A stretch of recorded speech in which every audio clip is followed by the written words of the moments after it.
به میوان خوارا رزدار عبدالرحمن شیخلی پسپور بانکی و دارایی جبغدا لگل ما رزدار عبدالرحمن دم باش سپاس بو آماده بون و بوچی دلار ایرو مدید پشتی مه که دیسان هاته گوارتنه که برچافت و مار کریه که چند مه نگشته وی آستی جر 150,000 دیناران ده هوکاران هن بوچه ودگرینن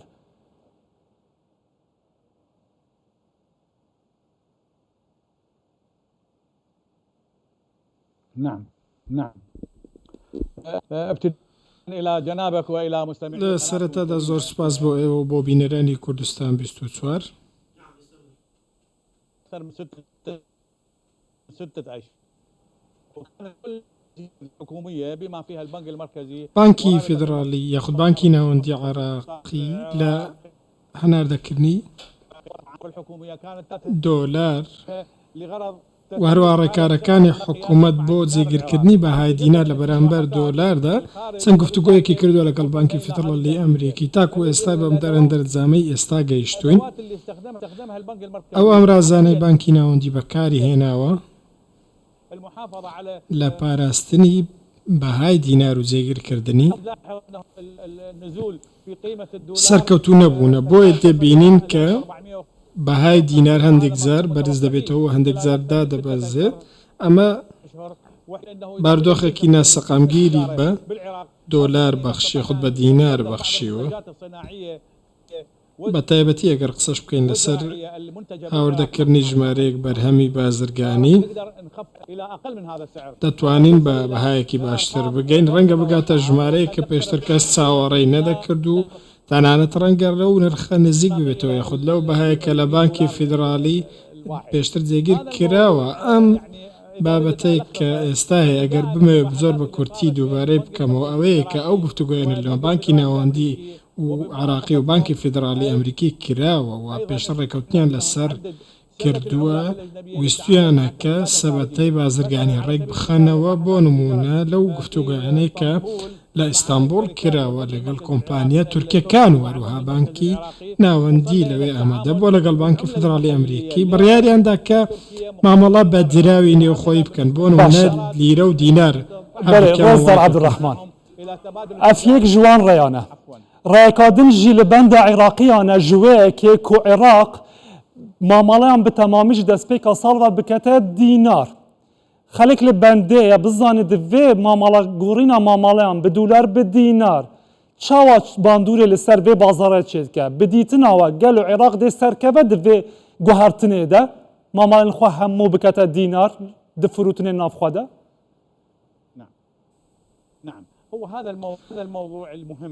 ئەم بابەتە زۆر گرنگەوە پێویستە لە سەرەتاوە بانکی ناوەندی بە لەژێر ڕێکارەکانی حکوومەت و حکوومەتەکەی محەممەد شیع سوودانی بەردەوام بار لەم پرۆسیار بۆ ریژنەیەکیان پێکێنە بۆ چاودێریکردنی ئەم بابەتە و بە دووەداچوون بۆ ئەم پرسە بۆ ئەو بتوانن تەنانەت پارەپێدانی ئەلکترۆنیش لە نێو عێراق چالا بکەن ئەم بابەتە دەرفەتێکی زۆر باشی بە هاوڵاتیانداوە بۆ ئەوەی کە چیتر پێویستیان بە پارەی کاش نەمێنێت پێویستیان بە دراوی کاش نەمێنێت باشە divê demeka wiha de xelek çi biketin di sala nû de ji van nêzîkbûna li gel sala nû de di firûtina dolar de yan di firûtina dînar de rabwestin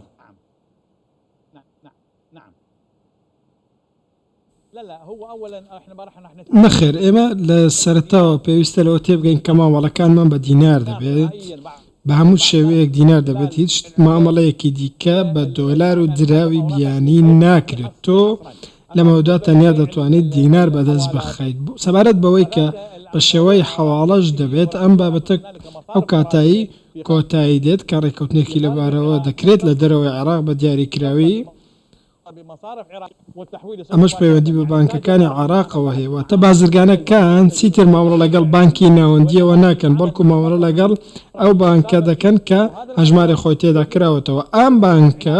بۆ خۆی پەیوەندی لەگەڵ بانکەکانی دیکە هەیە لە دەرەوەی عێراق و بەم شێوەیە مامەڵەکە بەردەوام دەبێت و مامەڵ لەگەڵ سەبەتەی دراوی وەکو درا و لیرە و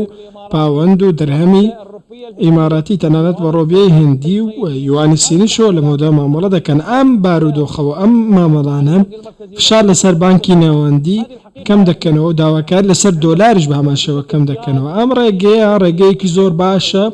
بۆ ئەوەی کە هاوڵاتیان بەرەو بارودۆخێکی باشتر بچن و هەست بکەن کە بەڵێ بەڕاستی دیناری عراقی بەهای هەیە نرخی خۆی هەیە دەتوانێت زۆر باشە لە پێویستەکان تەواوی کاتێکیدا دەربکەن. ڕێزەر عەبدوڕەحمان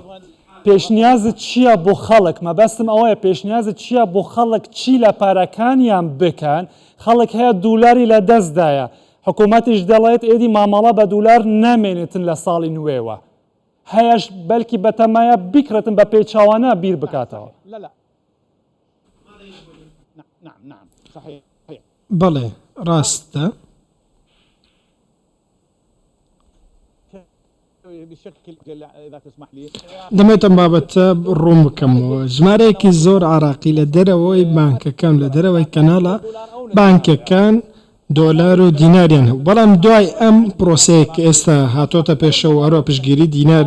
دەکرێت ئێستا شتێکی لۆژیکینیە کە پارە لە نێو ماڵ و شوێنەکانی دیکە هەڵبگیرێت بەڵکو ئەو پارانە لە ڕێگەی کەناڵە بانکەکانەوە هەڵدەگیرێت و پارێزگاری لێ دەکرێت بە تایبەتی کە بانکی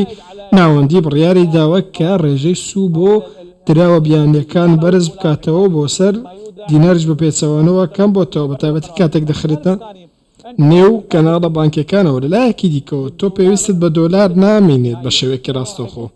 لەمە دو هیچ کەسێک ئەو پێویستە ڕاستەوخۆی بە دۆلار نامێنێت چونکە مامەڵەکە ڕاستەوخۆ لە ڕێگەی دراوی ئەلکترۆنی وەروەها دراوی دینارەوە دەبێت بە دیاریکراوی چونکە ئەو دۆلارێک کە پێشتر هەبوو هەڵگیرا بوو ئێستا خراوەتە شقامەوە خەڵکی دەتوان مامەڵی پێوە بکەن ماوەی پێشتا ئێمە دەمانگوت کە بازاری هاوتەری بنێ بەڵکو ئێستا دوو بازار هەیە بازاری ڕەش هەیە وەرۆ بازاری سپیش هەیە کە پارەکان لێوە مامەڵە دەکردن ئێستا دوای هاوردەکردنی دۆلار و یاخود گرتنەبەری ڕێکاری پێویست بۆ مامەڵەکردن بە دراوی دیکە لە بەرامبەر دۆلار و ئەم جم و زۆڵە وای کردو بانکەکان وزەیەکی باشتریان هەبێ وە چالاکتر ببن چونکە ئێستا توانای ئەوەیان هەیە کە بە دراوی بیانی مامەڵە بە دینارەوە بکەن. گەلەک سپاس ڕێزەر عەبدوڕەحمان شێخلی پسپۆرەی بانکی و داراییش بەغدا لەگەڵ ما بوو.